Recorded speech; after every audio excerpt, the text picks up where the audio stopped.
Welcome everybody to Talking Niagara this morning. It is the first of December. Good morning, Mike. Good morning, Gary Wilkins. And so Gary basically is just saying, I wanted to wish my beautiful son a very happy birthday. So extremely proud of that man, ML and R. There we go. Congratulations. Yeah. Congratulations to your son on his birthday, and a proud father too. Yeah, I like that. When I hear strong family bonds like that, that sounds really good to me. It's a positive. So 1st of December 2025. Welcome everybody, so good morning. So Canada issues a travel advisory about Germany, Italy, Turkey, China, Costa Rica, and Dominican Republic, and more. Germany? Yeah, it's interesting. Basically, they're saying there's a lot going on in Germany that is troublesome. I couldn't read this article because every time I put it up, it would let me read it for about 2 seconds, then it would plaster the screen with advertisements. I couldn't get past them. So I couldn't read much about it, but I have read, I think we brought it up earlier, or maybe a couple of weeks ago. Yeah. Similar. I don't know if we brought it up on the show, but I remember reading about how many restrictions there are from Canada. Like it surprised me how many places Canada restricted travel to. Well, not restricted, but warned about travel to. Yeah. And basically, there's been the problem here is that there's rising threats, security, and terrorism risks supposedly associated with those countries, and violent crime. Whilst violent crime has remained low, terrorist activity has increased in recent years, which is what's prompted the activity. So this particularly about Germany, you might not be a victim of crime, but there's a lot more terrorism in Germany than there used to be. And, the rise of the far right is part of that. I don't want to sound racist or anything, but Angela Merkel let 1 million refugees into the country. 1 million. Yeah. Most of them from the Middle East. And they've had trouble with them ever since. The same thing with Sweden. Sweden let a lot of refugees in a hope to help the refugee problem in Europe. And they got inundated with crime. They have more gang violence and crime than ever before. As a matter of fact, they're offering the latest refugees money to leave the country because they have not been able to fit in well enough. And there are a certain element of them. All you need is a few. If you get 1 million refugees, all you need is 10,000 of them to be bad, which is a tiny minority of how many there are. And that's enough to change everything. And so a lot of the problems have with Germany and places like that would have to do with that has led, of course, problems with migration. Yeah, and that has led, of course, to the rise of the alt-right, hasn't it? Yeah, we remember here we brought in a lot of Vietnamese and Cambodian boat people. Of course, 99% of them were good, ordinary people looking for a way to live, but in amongst them were criminals. Yeah. And we had a whole problem with an explosion of triad crime in the Vietnamese and Cambodian communities for a while. But most of the people, of course, were ordinary everyday. It's just like the Italians when they came over. A small percentage of them were mafioso.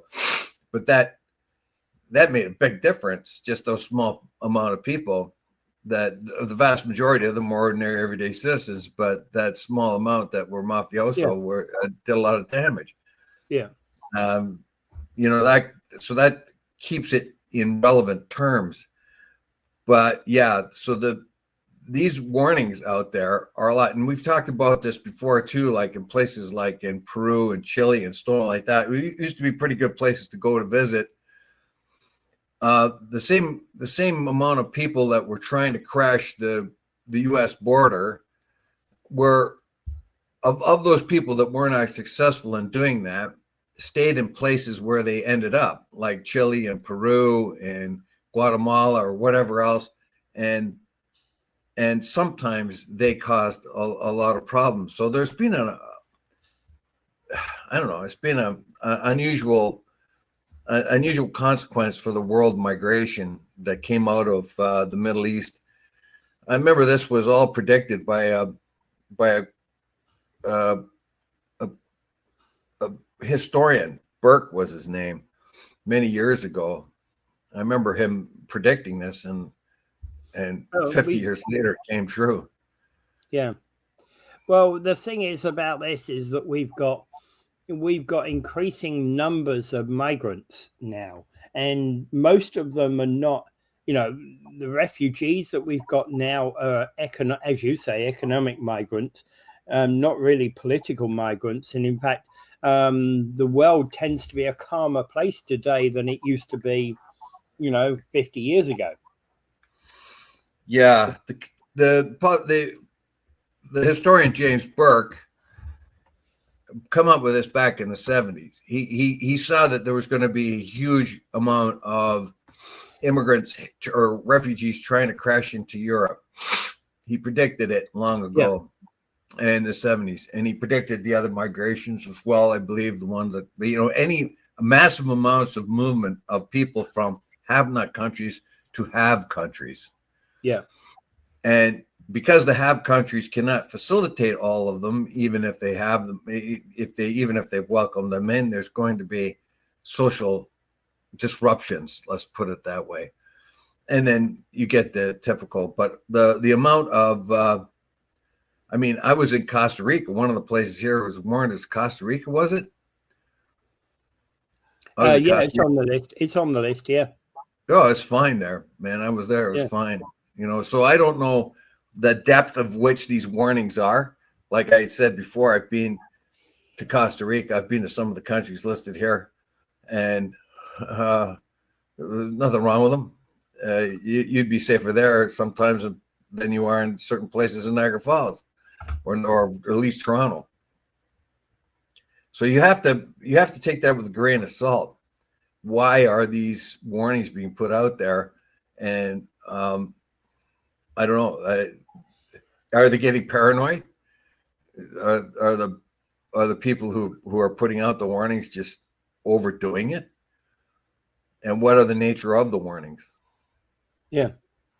Well, I have to wonder, because as you said, you went to Costa Rica, wasn't an issue. There might well be some issues in Costa Rica or Dominican Republic or China or Turkey, but there's plenty of people go there to those countries every year and have enjoyable times in those countries.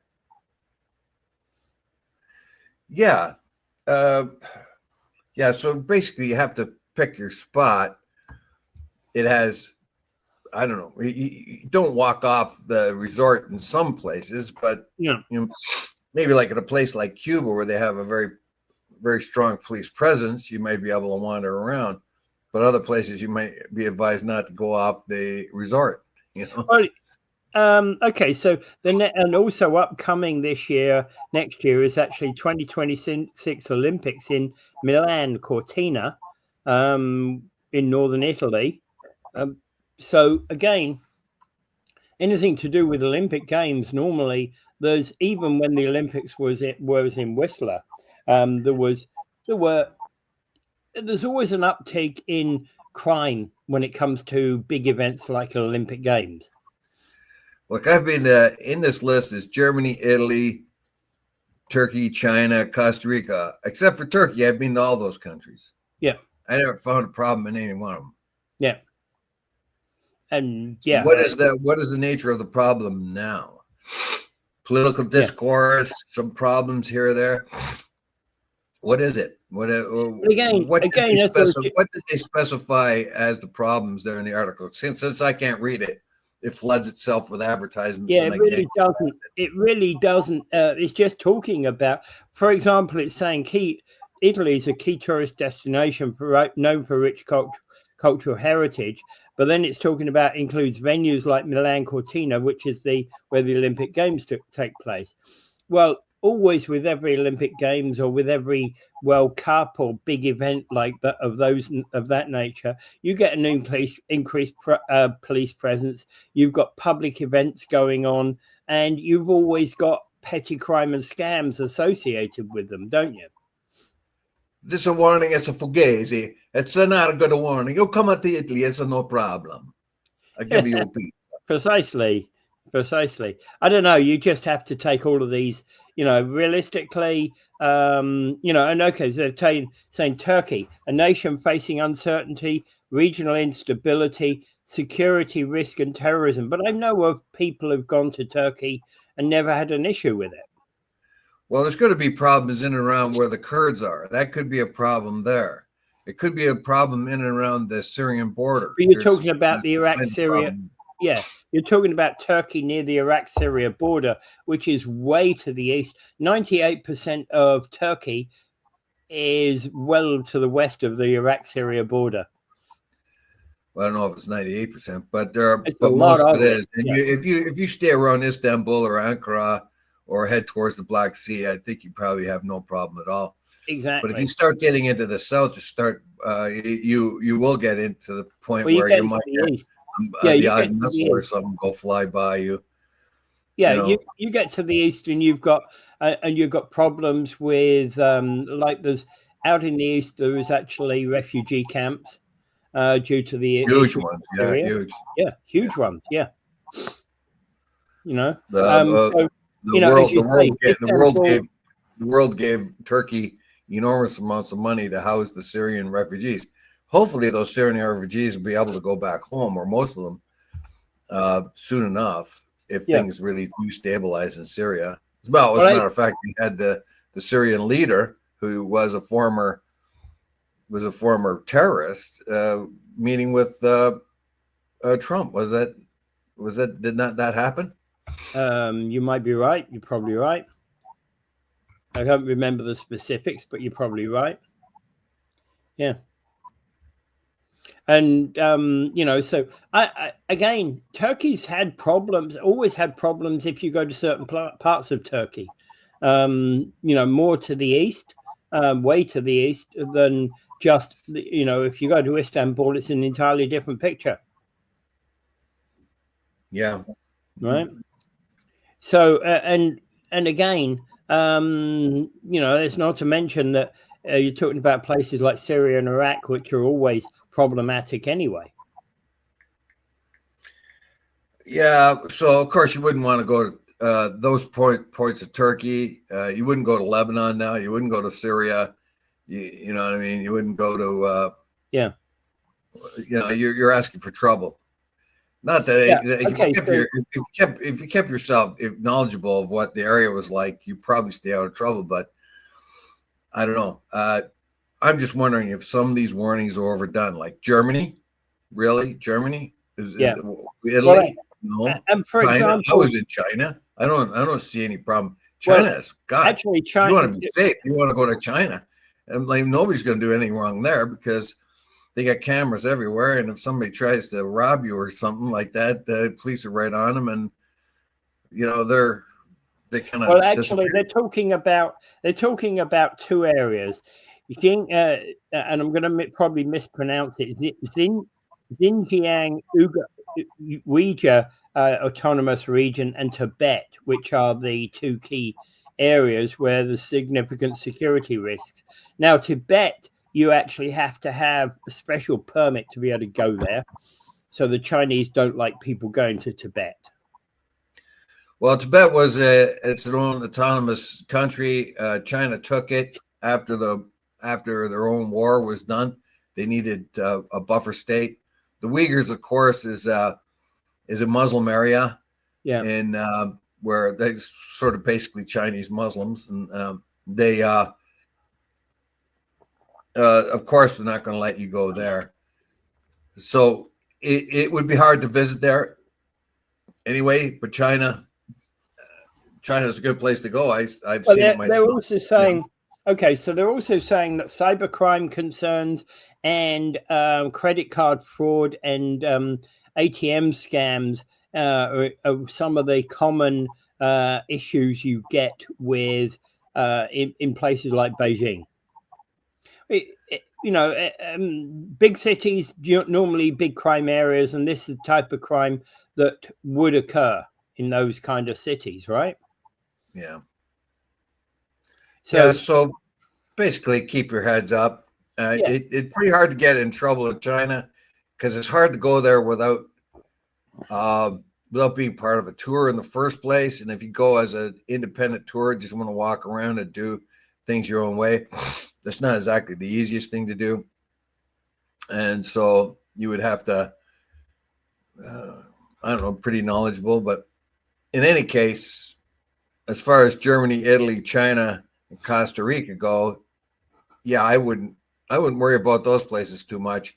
Turkey and Dominican Republic, the Dominican Republic, I wouldn't want to go off the resorts or the condominium gated communities too much because a lot of poor people, of course.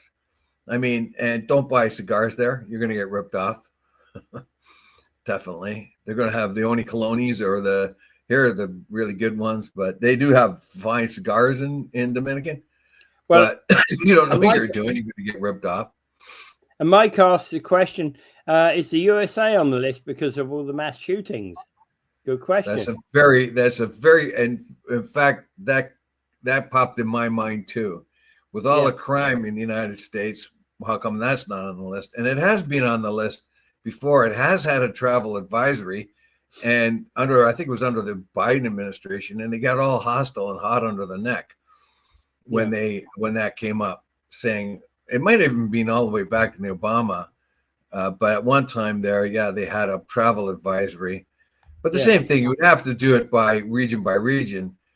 As Canadians, we know we're not going to go to Gary, Indiana, and just walk around there. For one thing, it's not a tourist spot, and another thing, it's like one of the most notorious places on the earth for violent crime. So you don't go there. Yeah. Okay. So so Nancy from Cleveland is saying Cleveland's very cold with snow. Nancy, we've just about avoided it. We had some minor snowfalls yesterday. In the morning it looked as if it was pretty rough. It was like the lake effect snow from Lake Erie buffered up towards the Niagara Falls, but it's gone since then. We don't get the lake effect snow as much because we're not on the lake. Lake Erie is a large body of water, and at this time of year, it's the water still in it. It's quite warm, so it's going to pick up a lot of moisture and dump. So Buffalo gets it. All the south and north shore of Lake Erie, but we are tucked in between Lake Erie and Lake Ontario, and we are buffered a lot of times from the big snow blizzards that other places get just south of us. Yeah. All right. I wouldn't say we were the banana belt, but we're less snow anyway. Yeah, less snow. Right. Until of course we get the equivalent of the blizzard of 77. Oh God. I remember I lived through that one. Well, and the thing is, at some point we're going to get another blizzard like that, aren't we? It's a matter of time. It was unusual circumstances that caused it back in 77. And of course, those can happen again. But absolutely. But I don't. We go a couple hundred years before we see another one. Well, as I said, at some point we could see another one. Whether it's in our lifetime is another question. All right. Yeah, it was a very unusual situation. Yeah. Okay. And Ontario court. Moving on, Ontario court finds a man for prolonged camping on Crown land. Basically, he stayed there for more than 21 days, and they fined him. He's been ordered to pay $2,500 after pleading guilty of violating Crown land camping rules? My son has a friend that lives. As a matter of fact, I was at his wedding earlier in the year. That the Crown land that he lives in Red Lake. He's a forest firefighter up there. Yeah, and I'm wondering if he knows the guy that's there, because it's a small enough community that you might know him. Yeah. So basically, you got. I'm pretty sure up there in Crown land, there's lots of people they don't even know are living off Crown land. You get some hermits and guys that go out in the woods and want to live on their own. I knew a guy who worked in my union who did that for a while. He got a couple of guns together, his fishing gear, got a canoe, and just went off into the wilderness for a while. Nobody knew where he was. He eventually started coming back because he could not sustain his life without, he couldn't hunt and fish enough to keep himself going. But again, if you're going out for a month, you're not staying a month in the same place. Well, he was on Crown land that was accessible Crown land. Basically, he was probably close to the road or close to mining roads or logging roads or something like that. So he was observable. There are other people go out there in Crown land and you won't be able to find them. They can stay there for months before somebody says, okay, you got to get off. So at Crown land, you're allowed to stay on it for 21 days. And probably Gary Wilkins knows that. He's probably done it himself, probably, or something like it. But you can stay on Crown land for 21 days. I got another friend I haven't seen for a long time, but that's what he used to do. He used to just bail up north. Particularly as soon as the weather got nice, he'd bail up north and he'd be going. He'd be living on lakes and rivers way up there in Crown land all summer long. But he'd break the camp in the morning, move on and build a camp in the evening. Well, he would just stay or go wherever he pleased. Yeah. That was the whole idea. The complete freedom was what got to him, Yeah. Complete and total freedom. I never knew there was a restriction. 21 days seems a bit harsh. Yeah, well, the thing is, years ago we had massive amounts of English people coming over and squatting on Crown land, so we had to make a rule. Yeah, well, okay. Moving on. The NRP is great. Right, so NRP's growing awareness of helps identify more human trafficking victims in Niagara. And there's actually here we go again. The story has surfaced again, isn't it? Yeah. So they had an education session a while back in relation to identifying trafficked people. And and that's paid off, is what they're basically saying. Yes, it's how would I say it was it's just another educational there, and it's one more and along the line of how to identify human trafficking. And of course here in Niagara with all the hotels and the border access, tourists coming in here, what they do is they traffic these girls, they sell them. They sell their favors. I mean, it's like 12 to 17-year-old group. That's the target.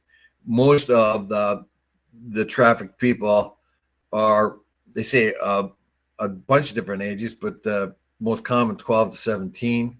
I don't know. You get these perverts that want to go to bed with a girl instead of a woman. I don't know. It kind of gives me the creeps. But anyway. It's but you see, but also probably that gives them quite an income for that period of time, 12 to 17 or even 12 to 20 or something like that. Gives quite an income. Yeah, that's sickening. Yeah, I know. Well, with all that Jeffrey Epstein thing going on, what is it with this? Like, there's this real I don't know. It seems to me that the trade is bigger than, like, it's probably blown out of proportion, but to tell you the truth, I can't really think of any why a grown man would want to be with a girl rather than a woman. Yeah. I mean, No, Like you say, if you're going to pick up a hooker, you want a grown woman hooker. You know what I mean? Not a kid. Yeah, be sick. Exactly. What's the matter with you? And again, there's another case that I also put up that I also found. Indigenous woman was sex trafficked across Ontario from Peterborough to the GTA to Niagara Falls. And now a Brampton pimp was ordered to hand over $35,000 to her. Yeah, this is a very interesting case. The judge in the case had seen that that she had been pimped out. And that she had made the pimp a lot of money. Yeah. And the pimp had assets like a car, jewelry, a watch, a $14,000 Rolex watch. So the judge decided that those assets should go to the girl that was being pimped because she's the one that actually earned it. And unfortunately, he used the typical ways in which to hold a girl down, a woman. In this particular case, she was 23. Control her. He had her place where she lived.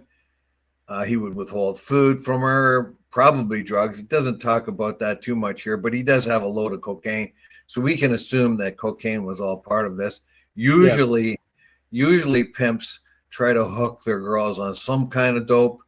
And that's the way that goes way back. I mean, during Lucky Luciano's days, and he had all his girls hooked on heroin because he could control them that way.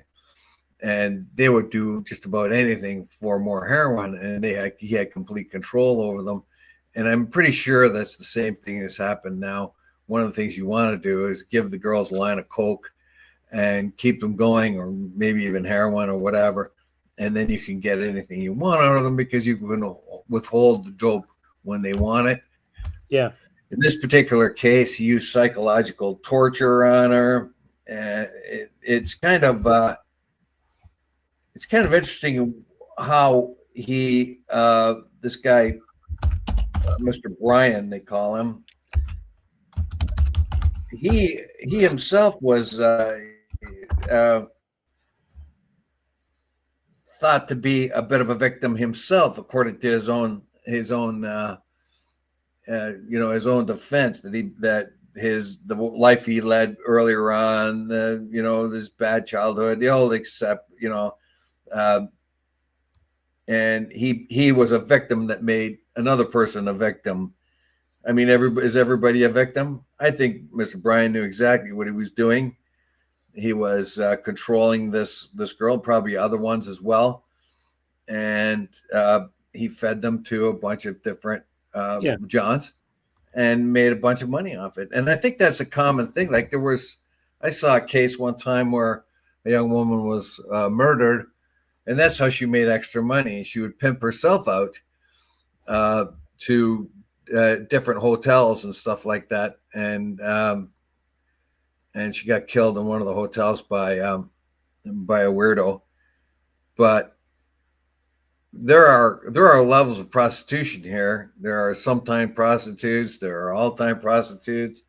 That's always been a way in which women can get money if they're desperate, is to turn tricks. So basically, this guy was sent to prison for 5 years, but ordered to forfeit certain luxury items. Yeah, like his Rolex watch, and he established a quota of $1,000 a day. So he was pushing his girls to get $1,000 a day. In this particular case, this particular girl, she was I don't know, maybe she was a specialty because she was an indigenous girl. And the victim charged $200 an hour with additional amounts for additional services. The sentencing document reads she estimated that she made close to $50,000 during the period of time as she worked with Bryan. It's kind of interesting that the judge has taken the sex trade, seeing that it was unavoidable, basically, and she earned X amount of money, and she is now she's now entitled to X amount of money. And Brian probably I don't know what he is supposed to be entitled to because he arranged all this. So the judges said, well, he's entitled to 5 years in prison. He gets 5 years in prison, and I hope he serves it all.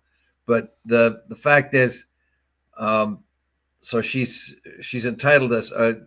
I hope they charge her income tax.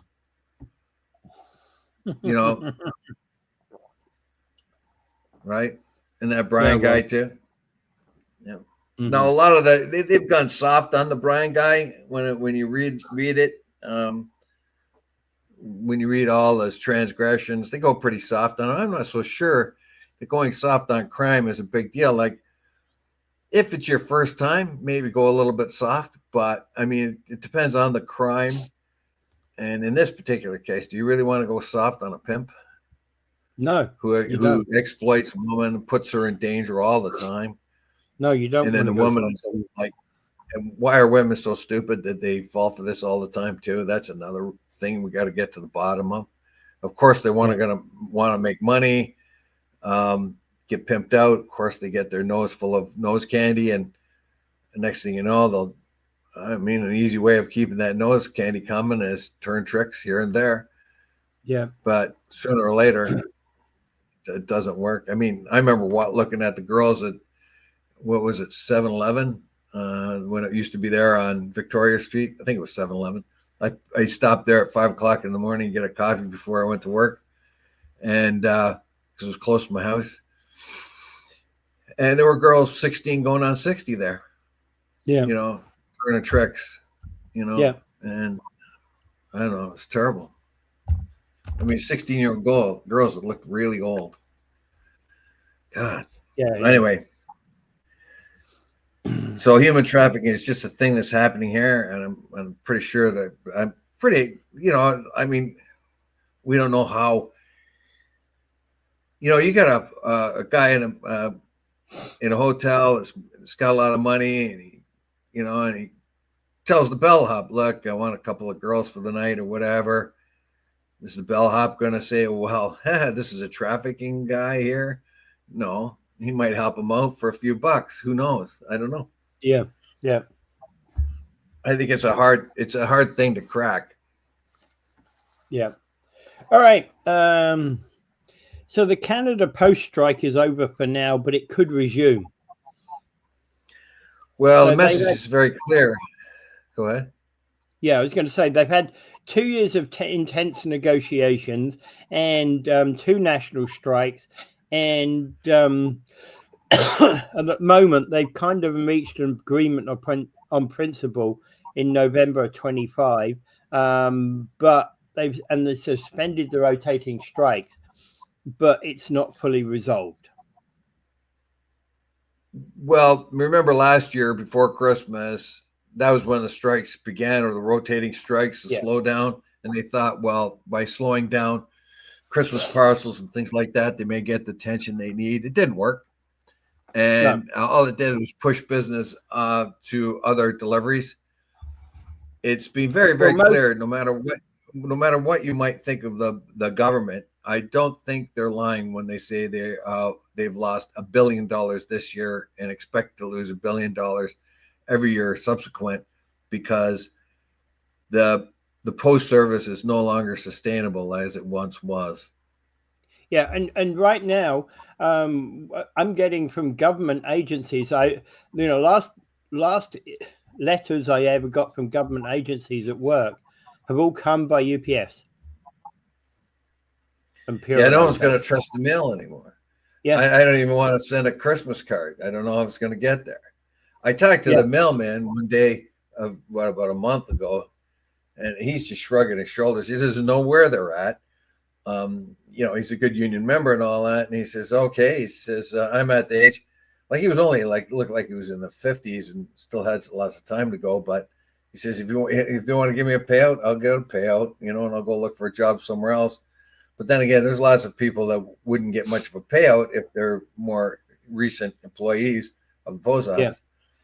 What we do have is they're really, and we've talked about this extensively, they're going to have to come up with some kind of formula and make the post office viable in some kind of way. You can understand that you could get a post office, Canadian Post, to deliver to remote areas where DHL or FedEx might not go.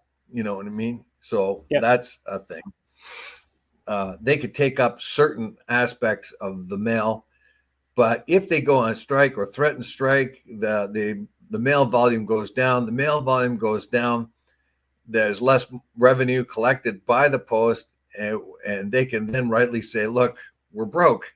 We're not making any money. And every time you threaten a strike, it goes down. It was not like when they pulled off the strikes in the 70s and the 80s or threatened strikes.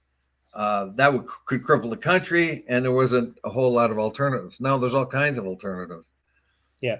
It might cost more, but you can get your letter by going through a private outfit. And you're better off. And one has to wonder whether, a typical small business, if they've got to send something, may well be better off sending it through Purolator or UPS or, DHL or something like that. Yeah, that might be the new reality. We cannot count on the post, which is like it's kind of like a catch-22. You're damned if you do, or you're damned if you don't. So your one power as postal workers is go on strike. But if you go on strike, that shifts a lot of your customer base away from you because they need to get their packages and their letters through, so they can't wait for you to finish with your strike. Or they want them to get through in a timely manner, even if you're doing rotating strikes. So they switch to a private outfit, and they're not coming back because they won't have to go through this again. So they have to eat the cost 3 times the amount of that letter cost or whatever it is. It costs them $10 to send a letter instead of $1. They'll have to just eat that cost because they can't count on the delivery of the postal service, which is a shame. And then when the postal workers feel they're not getting compensated well enough, every time they go on strike, they put a they put a knife to their own throat in a way. Yeah. Oh yeah. Absolutely. It's a weird situation. It's not like it was before when the post service was had much more of a monopoly than it does now. Well, do you know about 5 or 10 years ago, I saw this proposal by the Irish post office that they actually wanted to put a tax on every email that went. Because they wanted to be responsible for delivery of emails in Ireland. I think they get the Irish postmen go faster than anyone else because they work in twos. There's a guy who actually delivers the mail, and there's a guy behind him in a cart with a can of Guinness on a stick, and he sticks it in front of the guy, and he goes like crazy, trying to catch up with that can of Guinness. Basically, like a carrot on a stick. Yeah. There's no easy solution to this. There really isn't. And at the end of the day, a while back, they decided that that postal service had to be for profit. And of course, it isn't for profit today. No, it's supposed to be sustaining. It didn't have to be profit rising. It had to be sustaining. So the post office paid for itself. The stamps and the cost of all the mail paid for that right now, but it's not working. We're $1 billion behind. The last time I bought a stamp, a first class stamp, was $1.94. I don't know. Why is that relevant? No, so the cost of stamp. I can see the cost of a stamp going up to $5 easily.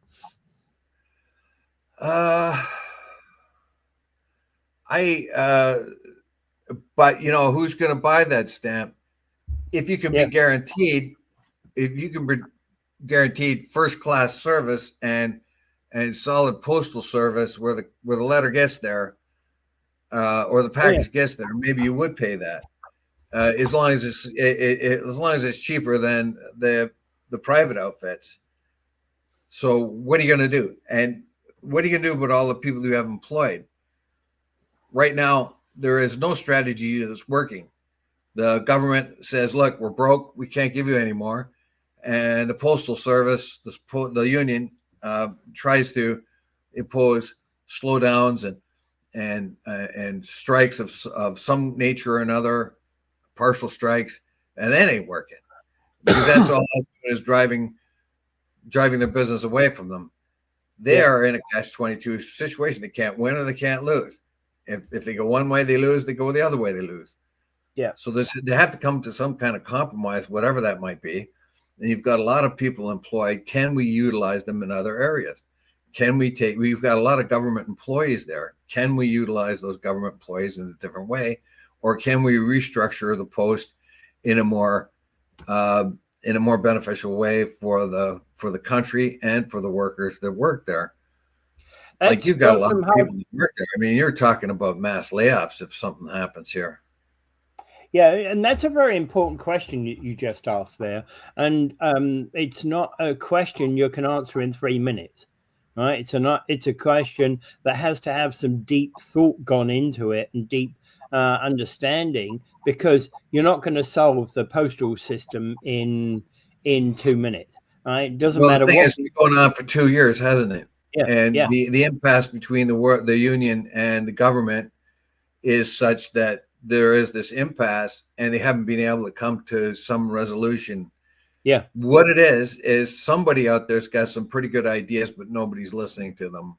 This is typical of government. You got a lot of stuffed shirts sitting at the top that think they know it.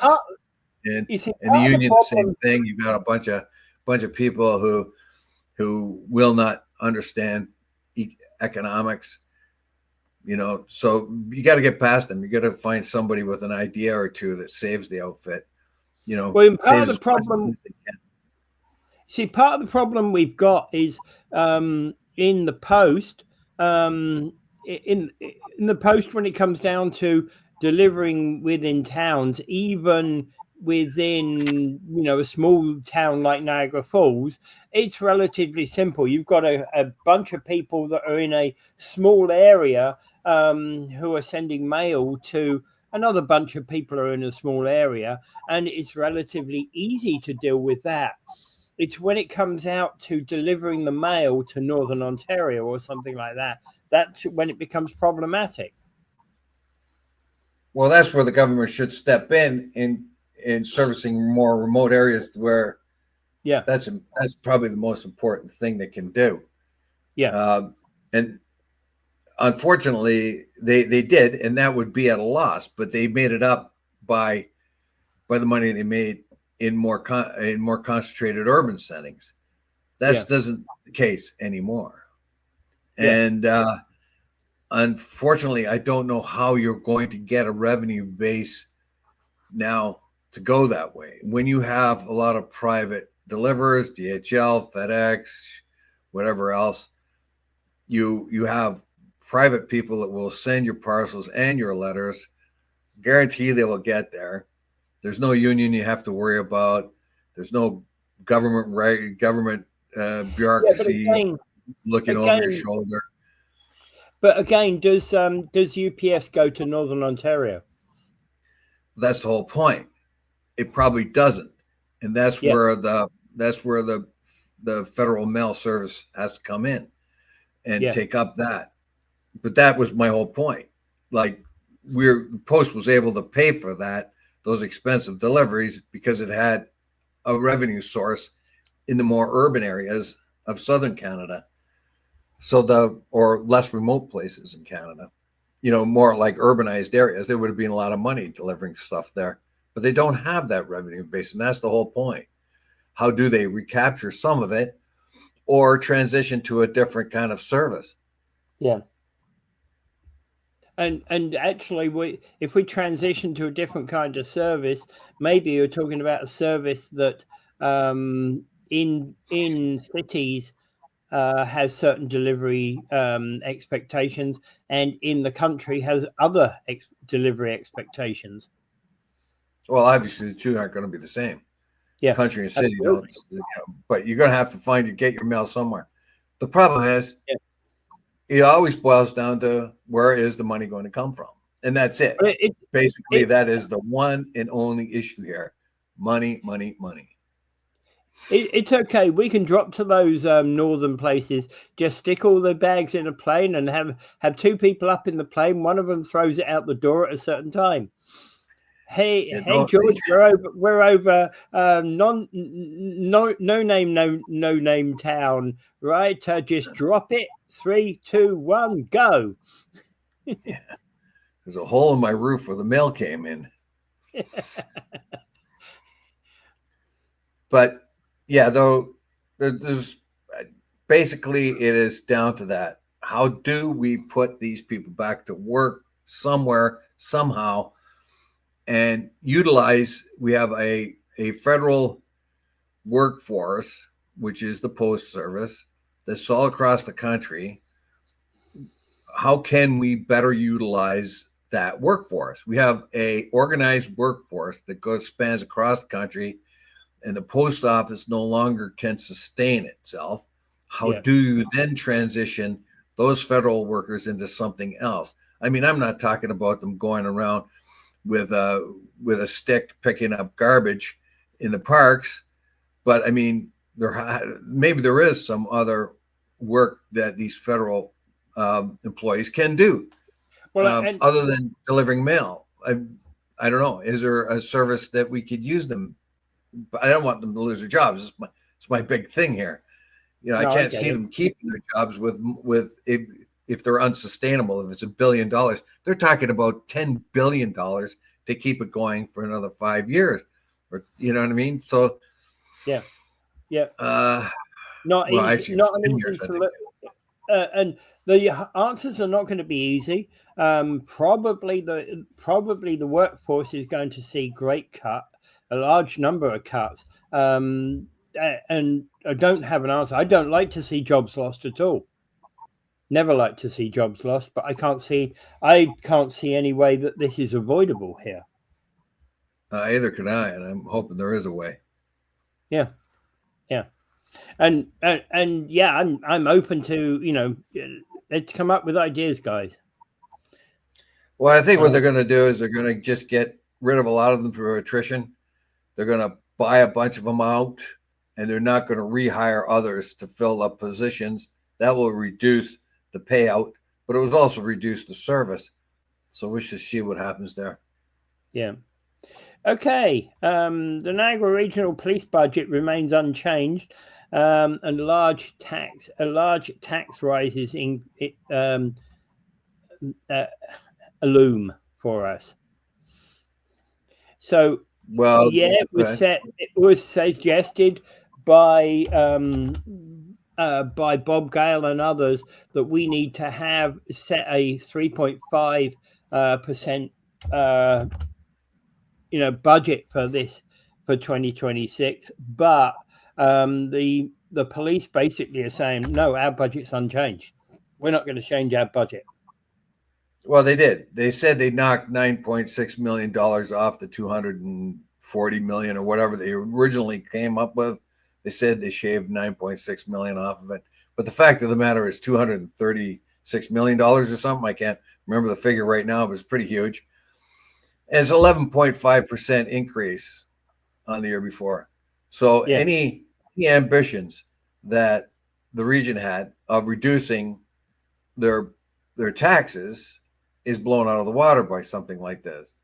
And when you do allow one part of the region to inflate its cost to 11.5%, then what you do is you put pressure on all the other departments in the region, and they have to come up with the savings you need to pay for the police, which means you get less services, you get less snow plowing services, you get less road work services, you get all that kind of thing because the police services has sucked it right in. Now, the arguments are, well, violent crime has gone up, domestic crime has gone up, homeless people have gone up all over the place, which is causing a problem. unfortunately, the police are the ones that are dealing with the homeless more than we should be social groups or social workers of some kind, because I don't think it always requires police. But they get burdened with it a lot of times. So there's more and more things that the police have to do. I think the savings could come with the cars. I mean, they get these big hogging SUVs. Do they need them?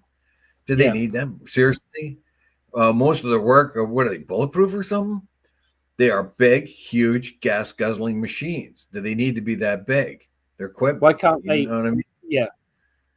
Well, in some parts of the world, cops actually have small hatchback type cars. Well, it wasn't long ago.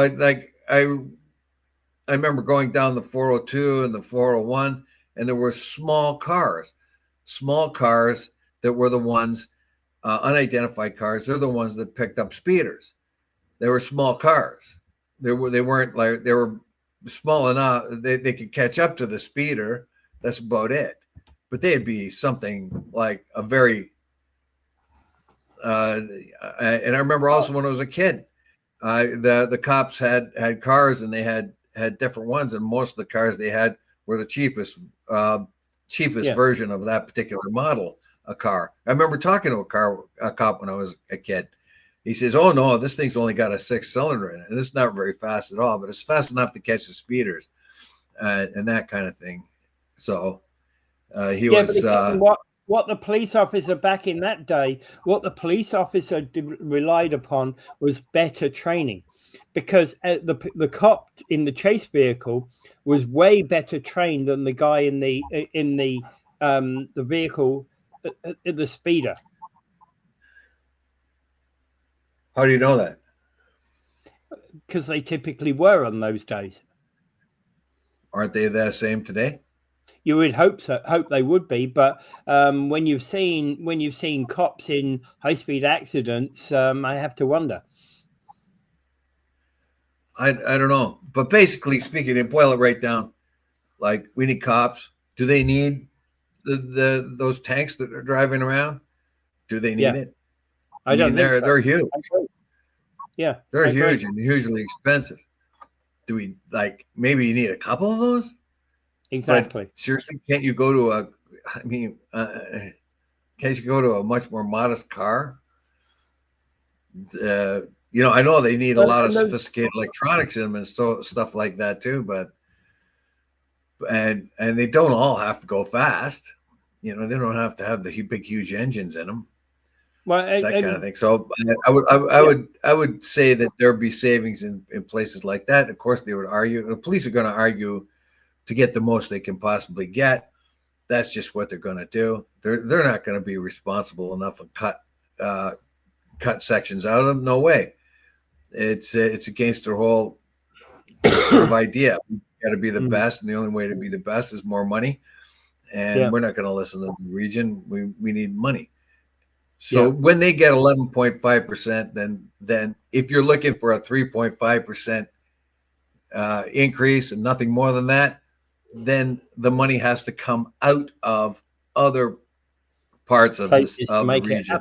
Yeah, absolutely.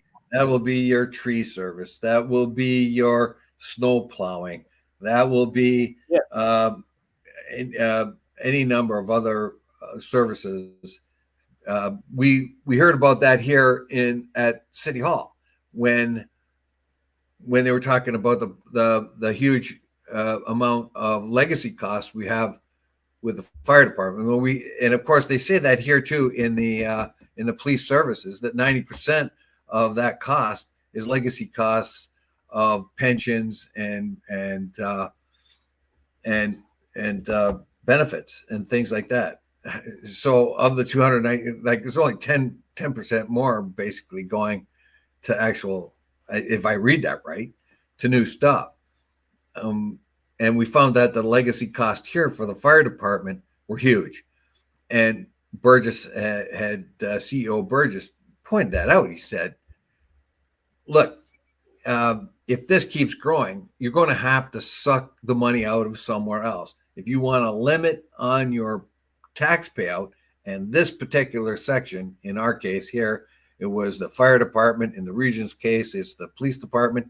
You have this enormously huge vacuum full that sucks a lot of money in. And if you want to sustain it at that level, you're going to have to suck resort with a limited tax increase. You're going to have to suck the resources out of the other facilities. Yeah. Do you really want that? Yeah. And this is always used as a bit of a, I suppose that's used as leverage over the city or regional councillors. Yeah. So I don't know. Yeah, especially since the police service and the fire service often, are part and parcel of that particular. They invite people, candidates along and give them their support. Yeah. So I don't know. We saw what happened with our own fire services. They went into the council meeting, and Mike Strange was their buddy, and he said, "Oh, we should get what they need." Didn't read the report by Burgess. Obviously, if they had, they wouldn't have resisted what was going on. It was pretty obvious that we saved nearly $250,000 if we did what he said. But anyway, that's that's water under the bridge. But still, you have these big, huge, and like I said, it's the legacy cost. It's the pensions. It is the healthcare benefits that are a big part of this, and these are big wages and big payouts for these individuals. Well, actually, I also have a concern that some of the pay scales that we seem to have are off the charts. Why do we have a large number of police that are regularly on the sunshine list? It's not hard to get $100,000 now. The sunshine list actually should be changed to about $150,000. It should be 150. The sunshine list was originally in 1980. Yeah, the sunshine list really came out originally in 1980. So the sunshine list should move itself up to $150,000 now. God, I made it on the sunshine list back in 2007. Yeah, I made it there because I made a massive amount of overtime at Hydro that year. For 1 year? Huge amount of overtime. What? For only 1 year or more? 1 year only. I only hit it once. Yeah. It was a lot. It was a huge amount of overtime. And again, are we paying? What's the right rate of pay for some of these guys? Well, that all is negotiated, and and you won't find much difference between one region and the other who pays what. So they're on par basically with others. But and when you have rising crime, rising domestic problems, et cetera, you're going to need more cops. Basically, is there an intermediate type of cop you could use? One that just does traffic and doesn't have to wear a gun and doesn't have to have a big, huge. Actually, I don't know that you can say a traffic cop. I don't know that you can say a traffic cop doesn't need to wear a gun. I don't know. Whatever. Yeah. But anyways, I got to go. Yeah. And I would just say, because I got to do my bingo thing. Anyway, that Gaza thing is, like I say, West Bank, Gaza is still not very resolved very well. And Netanyahu is working hard to get himself absolved of the corruption charges. He's a clever man. He's always been able to beat the corruption charges that have come against him in previous times. But he's an extraordinarily corrupt person. If you believe half of the charges levied against him, it only makes me wonder what a remarkable guy he is. He's corrupt. He's a liar. He's like I don't know, and yet he keeps going. I think that's why Trump likes him. He sees a kind of himself in him. Anyway, without further ado, I bid you adieu. Pray for peace.